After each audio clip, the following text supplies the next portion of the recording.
think of yourself as someone who thinks clearly, someone who makes good decisions, and a person who can hold complexity.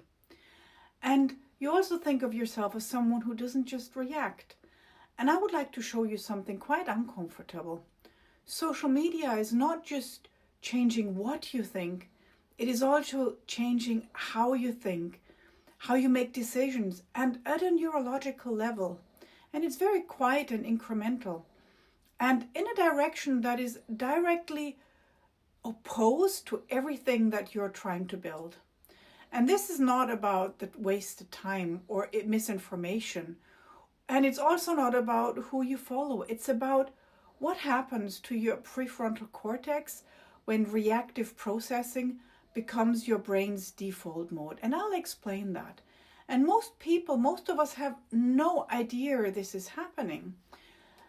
And most of us who watch this, we want to build something, a business, a career, a practice, and we know that social media is a distraction, right? Who doesn't?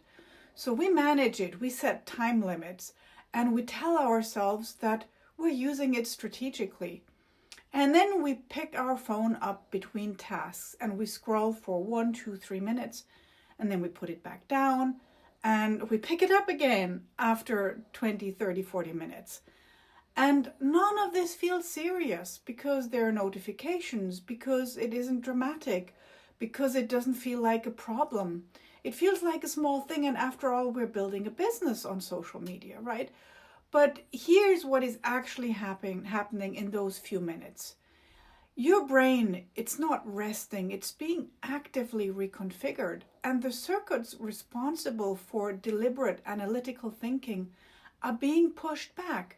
And the circuits responsible for fast, reactive, emotionally driven processing are being given the control. And every time this happens, that handover gets just this little bit easier, more automatic. It becomes the default. And here's what I really would like to emphasize today. First, what social media does is to our attentional system, and why willpower really isn't the problem. And secondly, how chronic scrolling narrows the cognitive range we all need for complex decisions. And it's not about your opinions or your actual capacity to think. And number 3, a practical way to audit and rebalance your information diet, and not based on productivity, but on the type of processing each source demands from your brain. So let's get into this. Let's start with the basics. So what is high quality thinking? I mean the kind that lets you weigh options and sit with uncertainty, and consider a perspective that you don't immediately like, and that is metabolically expensive. It requires sustained engagement of the prefrontal cortex, and that's the region at the front of your brain responsible for planning, reasoning, evaluating, logical thinking, and also integrating complex information. And this requires time and energy, not hours necessarily, but uninterrupted time, continuous time when the prefrontal cortex stays online and does the work. But social media is architecturally designed to prevent exactly that. So here's the mechanism. Every scroll, every notification, every piece of new content delivers a small dopamine bling, a small dopamine hit. And dopamine is a neurotransmitter involved in reward and motivation. Now that's super simplified, but the delivery pattern here matters.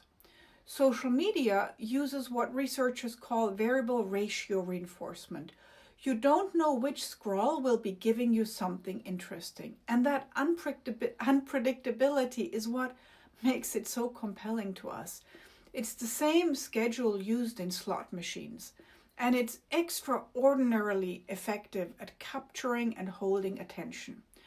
But here's the problem. Each time that dopamine signal fires, it pulls your attentional resources away from deliberate processing and into reactive processing, from the prefrontal cortex towards the subcortical reward circuit. And the brain adapts to what it experiences repeatedly. do this enough times and your brain starts to expect that pattern. It becomes less comfortable with sustained, effortful thinking and less tolerant of the slow, unglamorous work of sitting down with a problem that doesn't resolve itself immediately. And this is not a character flaw. It's a predictable neurological adaptation, and it has a direct cost for any one of us who is trying to make sound decisions. So, let me give you a concrete picture. Think about the last time you had to work through something genuinely complex, a decision about your business, or a problem without an obvious answer. Something that required you to hold multiple variables in mind at once and think it through properly. How long, and I ask you, how long could you stay focused before your mind and your attention started to wander? Now think about how you felt in that moment. Did you feel frustrated, restless? Was there a pull toward doing something else? Maybe checking something, looking something up, finding a reason to step away. And this restlessness, it's not weakness, it's a trained response. You just practiced it. Your brain has learned through thousands and thousands of repetitions that relief from cognitive discomfort is just one scroll away, one notification.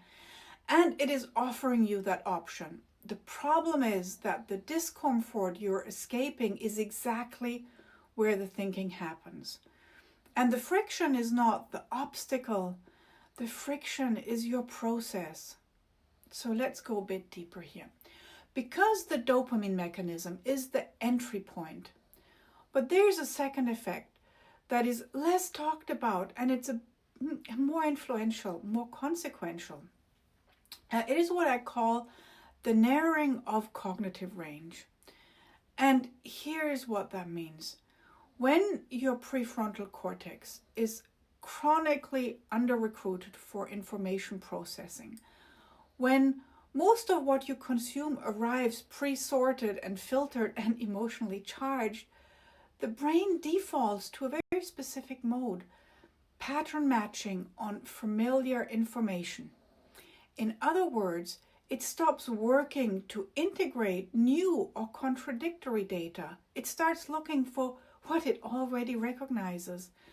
And it confirms only what it already knows, what fits your existing model. And most of us, we understand this as the echo chamber effect. And they think of it as a political problem. And many of my friends research in that area. And sometimes that affects their opinions. But the real issue runs much deeper than opinion. This narrowing affects how you process any complex information. Not just news or ideology or business decisions or risk assessments or strategic thinking, but reading a situation accurately when the signals are mixed. And the prefrontal cortex is responsible for what researchers call the integration of multiple variables across time. And that is the cognitive function you need to make a good decision when the answer isn't obvious. And chronic scrolling behavior degrades exactly that function. And research is consistent here. Excessive screen time, particularly passive algorithmically curated consumption, is associated with reduced capacity for analytical thinking, complexity, and reduced ability to sit with ambiguous things and reason through things carefully. And it's not about what you believe. It's about the quality of the cognitive machinery you bring to everything you do, your business, your family, your life. And here's what makes this very difficult to see. The algorithm is not showing you the world. It is showing you a version of that world calibrated to keep you engaged. And it surfaces what provokes a reaction, what you like, what you share, and what entertains you. And none of that requires your prefrontal cortex. all of it rewards your subcortical system. So you spend hours every week consuming information, consuming short form video content, and you feel informed, you feel connected, you feel like you've been thinking. But the type of processing you've been doing is almost entirely reactive.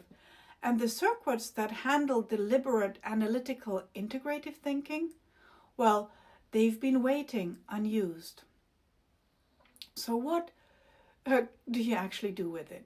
Let me give you a practical framework, and I call it the information source audit.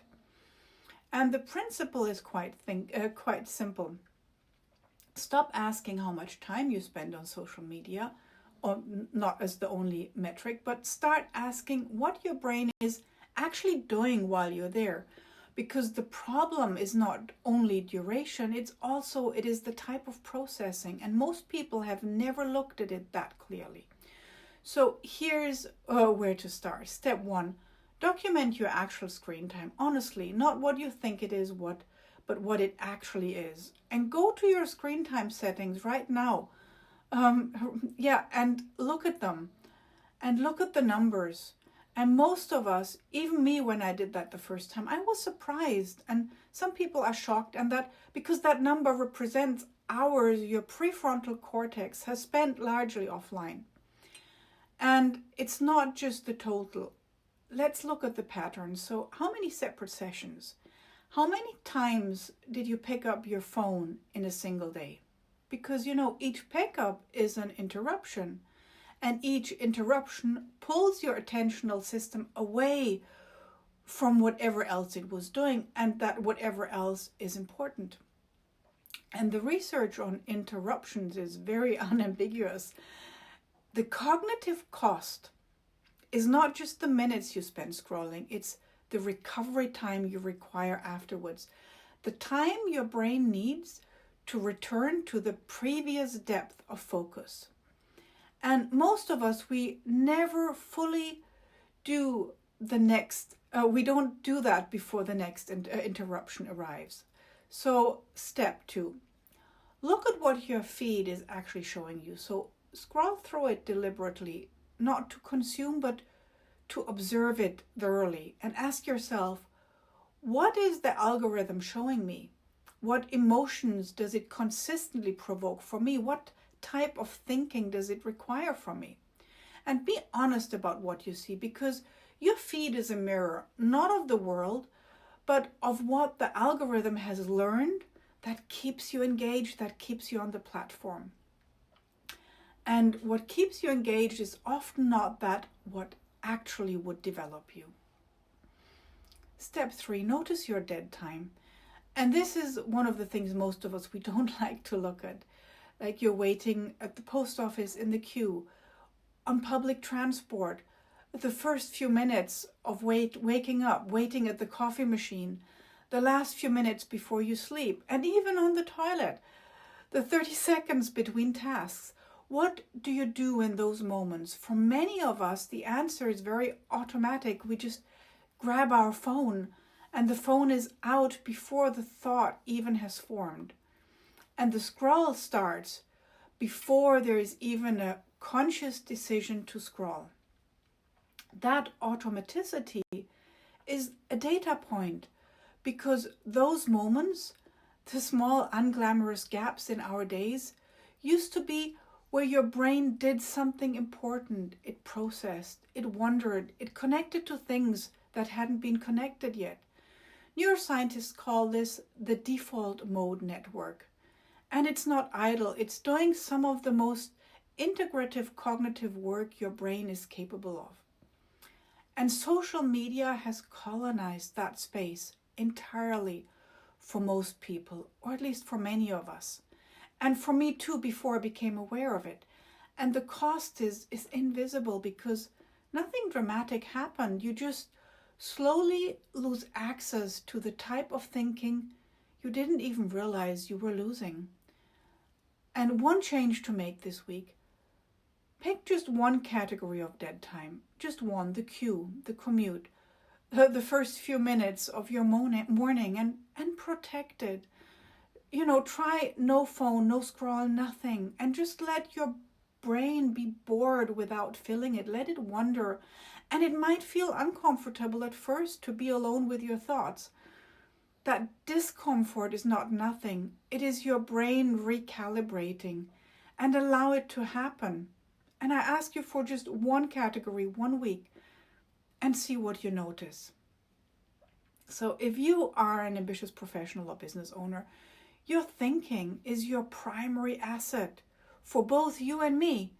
And it's not your network, not your tools or your productivity system, but your ability to think and reason clearly, to hold complexity without flinching, to make sound decisions when the answer isn't obvious and the pressure is real. And that ability is not fixed, it's not guaranteed. It responds to what you train it with. And the algorithm is training it with something else every day. The question is here whether or not you're making a deliberate counter choice. And so here's the mental model I would like to leave you with today. So the algorithm optimizes for your attention. Your job is to optimize for your cognition. And these are not the same goal. In fact, they're often very directly opposed to each other. Attention, your attention, my attention is captured by what is reactive, immediate, and very emotionally charged. On the other hand, cognition is built by what is deliberate, sustained, and effortful. And one of these goals has a full-time engineering team, billions in funding, and years of behavioral data behind it. And the other one, well, it has you and me making a conscious choice every day that asymmetry is real and it's not going to go away. It's just becoming stronger. But understanding the mechanism is the first step, because you see, you cannot make a deliberate choice about something you don't see clearly. And now you see it. So let's do this together.